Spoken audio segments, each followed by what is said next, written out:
In a land where winter never seems to end and the cold can fall to a terrifying -60 degrees Celsius, life should not exist at all. Yet, on Russia's frozen Yamal Peninsula, the Nenets do more than survive. There are no roads, no towns, no comfort, only endless white snow, biting wind, and reindeer moving like shadows across the tundra. Here, people don't depend on machines, they depend on each other. Silent trust, shared food, and unspoken rules keep these nomadic families alive. Every step is a test, every day a quiet battle with nature. So how do humans endure where death feels so close? This is the raw, fragile life of the Nenets, living on the very edge of the Arctic. Number 1, Yamal, where winter is the state of life. The Yamal Peninsula sits at the very top of northern Russia, a thin finger of land pointing straight into the Arctic Ocean. Here, winter is not a season, it is life itself. Temperatures fall to -50 or even -60 degrees Celsius, and the cold doesn't arrive suddenly. It stays, slowly eating away at strength, time, and hope. There are no forests to hide in, no solid cities, no walls for protection. Only endless tundra, sharp winds, and long, dark nights. This frozen land is home to the Nenets, a small nomadic community whose lives follow their reindeer. They own no permanent homes. Their tents are packed, rebuilt, and taken down again and again. Firewood is rare. Everything must be light enough to carry. The most dangerous moments come at the rivers. Ice is thinner now, less predictable. A single crack can mean death. That is why crossings happen at night, when the cold strengthens the ice. In silence, guided by ancestral knowledge, people and reindeer move forward, trusting the wind, the ice, and each other. Number 2, seasonal migration to avoid death. For the Nenets, reindeer are not property or wealth, they are life itself. Every daily rhythm, every family role, and every decision about movement depends on the health of the herd. Reindeer give them food, warm clothing, transport across the tundra, and the power to survive where nothing else grows. When even one animal weakens, it is not just a loss, but a quiet alarm for the whole community.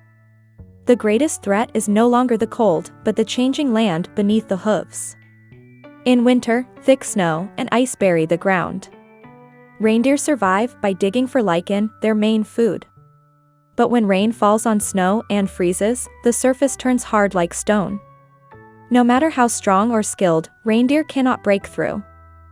Left in the south too long, they wander away. So the Nenets keep moving, north and south, again and again, not by choice, but to survive. Number 3, reindeer are the entire survival system. Because reindeer must keep moving to survive, the Nenets can never stay in one place for long. On the Yamal Peninsula, home is not a location, it is something that can be packed up and rebuilt at any moment. Their tents are simple yet clever, made from around 30 long wooden poles tied together at the top and spread wide at the base.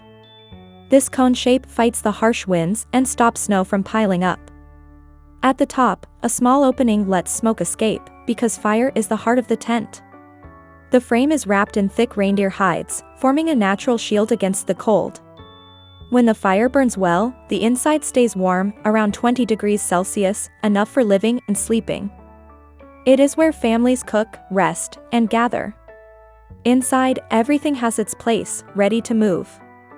A small radio becomes their thin connection to the outside world. Number 4, a house that can be built and then disappear. Many people imagine the Nenets living in large, crowded tribes, but their reality is very different. Their society is built around small, extended family groups, each with a few dozen people and their own reindeer herd. This size is a matter of survival. The tundra cannot support big communities in one place, so families stay separate and spread far apart across the Yamal Peninsula. They do not live in fixed villages or share herds. Even though everyone moves north and south with the seasons, each group follows its own path, timing, and rhythm, guided by land and livestock. Within every group, there is a leader, usually an elder whose knowledge of reindeer and the tundra comes from years of experience. He decides when to move, where to go, and how long to stay. His authority comes not from rules, but from trust. A single wrong decision can destroy a herd and end a way of life. Though they live within modern Russia, the Nenets see themselves as a people apart, with their own language, history, and deep bond to Yamal, passed down through generations. Number 5. A nomadic society without villages. In the daily life of the Nenets, time does not belong to clocks. No one asks what hour it is. The day begins when light, wind, and temperature agree that it is safe to step outside. Time is felt through the sky, the sound of wind across the tundra, and the behavior of the reindeer. Calm wind in darkness means work can start early. Bright light with sudden wind means plans stop at once. There is no fixed routine. Every day is shaped by watching, waiting, and adjusting. Soft snow becomes the right moment to fix sleds. Strong winds keep families close to their tents, repairing hides and checking ropes. Time is not controlled, it is accepted. In this life, being ready matters more than being scheduled. Number 6. Live with the wind, not by the clock. On the Yamal Peninsula, winter makes even water hard to find. When rivers freeze solid, the Nenets depend on clean snow or chunks of ice. Snow is packed into big metal pots and melted over a fire for hours, yet it gives very little water. Because of this, every drop is precious. Bathing is rare in winter. It may happen once or twice a week, sometimes less if the wind is strong or firewood is scarce. There is no fixed routine, only safe days. Bathing is quick, using a small amount of warm water, because staying wet means losing heat. Clothing matters more than washing. Instead of laundering clothes, they dry them by fire, shake them in icy wind, or beat them clean with snow.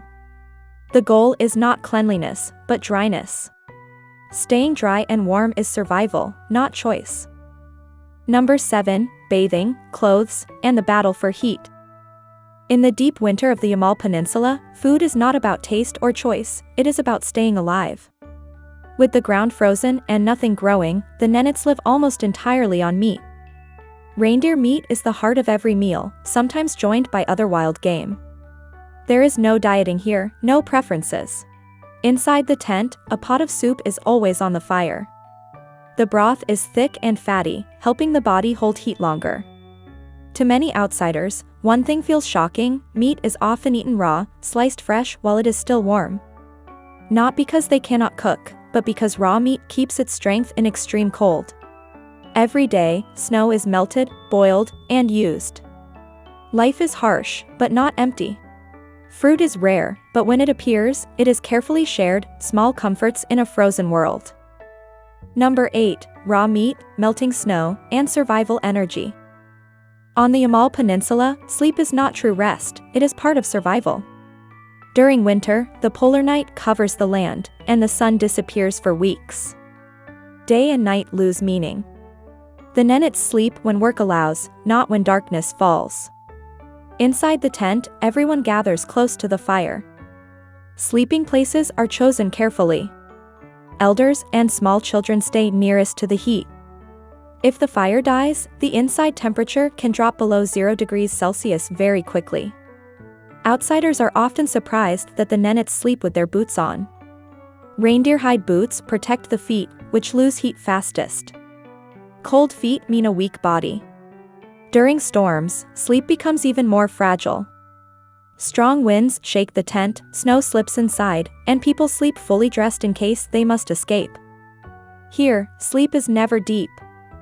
It happens with listening ears, watching firelight, and constant awareness of the Arctic cold just beyond the tent walls.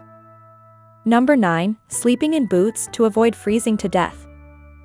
On the Yamal Peninsula, a Nenets family's day often begins with the woman. She wakes first, when the fire has turned to embers, and her first task is to bring it back to life. Without fire, the tent quickly freezes. Women manage everything inside the tent: cooking, caring for children, drying hides, and repairing clothes. These jobs are not symbolic, they keep people alive. Loose stitching lets wind in, poorly treated hides lose warmth. During migration days, women are busiest. While men prepare the reindeer, women take down tents, pack hides, and arrange belongings with care. They make sure life can continue after every move. On cold, stormy nights, they sleep lightly, listening for the fire. In Yamal, survival depends not only on reindeer, but on the quiet strength that keeps the fire burning. Number 10. Women who keep the flame alive in the family. For Nenets children, childhood cannot be separated from the nomadic life. They do not grow up in classrooms, but on the tundra, moving with their families and reindeer. From an early age, children help according to their strength. Boys follow the men, learning to read snow, guide reindeer, and respond to changing winds. Girls stay near the tents, helping light fires, prepare hides, and care for younger siblings. Survival is something they learn naturally. In the deep cold, children often look strong and healthy. Their natural body fat and thick reindeer hide clothing help them keep warm better than adults. Their faces glow red against the white snow. Children watch, help, and learn, growing up connected to both land and spirit. Number 11. Growing up amidst ice and faith. If you live in Yamal long enough, you understand that the Nenets don't need written rules. They follow quiet tundra laws learned through survival. These rules keep the tent calm, the reindeer steady, and people safe in a land where one mistake can cost a life. Inside the tent, the fire is not just warmth, it is respected. Loud behavior, careless movement, or crossing someone's space is seen as disrespectful. Order inside the tent reflects order in life. Some objects are never touched. Certain ropes, bundles, or items on the sled are sacred. No one asks questions, not out of fear, but out of respect. Some dangers are never named directly. Here, words are believed to carry power, especially in the long Arctic night. Number 12. The unwritten rules of the primordial world. For the Nenets, education does not happen on the tundra. When children reach school age, helicopters land on the snow and carry them far from their families. At 6 or 7, many are sent to boarding schools hundreds of kilometers away. There, life is warm, scheduled, and taught only in Russian. In school, children learn reading, writing, and math, skills needed for the modern world. But these lessons do not teach them how to read the wind, cross thin ice, or care for reindeer. The knowledge of survival, passed down by parents, has no place in classrooms. The two worlds exist together, yet rarely meet. Months away from home slowly change children. When they return, some struggle with cold tents and hard routines. Parents fear their traditions fading. Yet without school, doors to healthcare, jobs, and rights remain closed. Education becomes a painful choice, creating children who belong to both worlds, but fully to neither. Number 13. Boarding school and the generation between two worlds. On the Yamal Peninsula, even a small injury can turn dangerous very fast. The outside world is hundreds of kilometers away, across empty tundra that takes days to cross. Modern emergency care simply doesn't exist here. The Nenets have no hospitals, no clinics, and often no direct link to state medical help. When someone gets hurt, families rely on themselves. Wounds are wrapped with animal skin, broken bones are tied with wood, and animal fat is used to keep the body warm and slow heat loss. These methods are not meant to cure, but to buy time. In extreme cold, losing body heat and infection are the biggest threats. If the injury is serious, help is uncertain. Calling a helicopter requires a signal, and phones often fail in the cold. Many families cannot call at all. Then the only choice is a long journey by sled. Reaching a hospital can take hours or days, depending on wind, snow, and ice. Number 14. When injury means isolation. On the Yamal Peninsula, winter shapes how people face death. In endless white cold, death arrives quietly, and not suddenly, but through exhaustion, wrong timing, or a sudden shift in wind. For the Nenets, this reality is familiar. Children grow up hearing stories of those who never returned from blizzards or whose reindeer collapsed on the way. These stories are lessons, not warnings. They teach when to stop, how to read the sky, and how far the body can go. When death comes in winter, burial often must wait because the ground is frozen solid. The body is protected until conditions change. There are no long ceremonies. Everything is simple and calm. Soon, attention returns to the herd and the road ahead. In the tundra, life moves on because it must. Number 15. Life, death, and sharing on the tundra. On the Yamal Peninsula, the Nenets do not live by individual rules, but by strong bonds between families. Life here works only because people rely on one another. Even activities that look like games, such as reindeer races, reflect this spirit. These races are not about winning. They are rare chances for families to meet, share knowledge, and check the strength of their herds. The real prize is connection. Fishing on frozen rivers is also done together.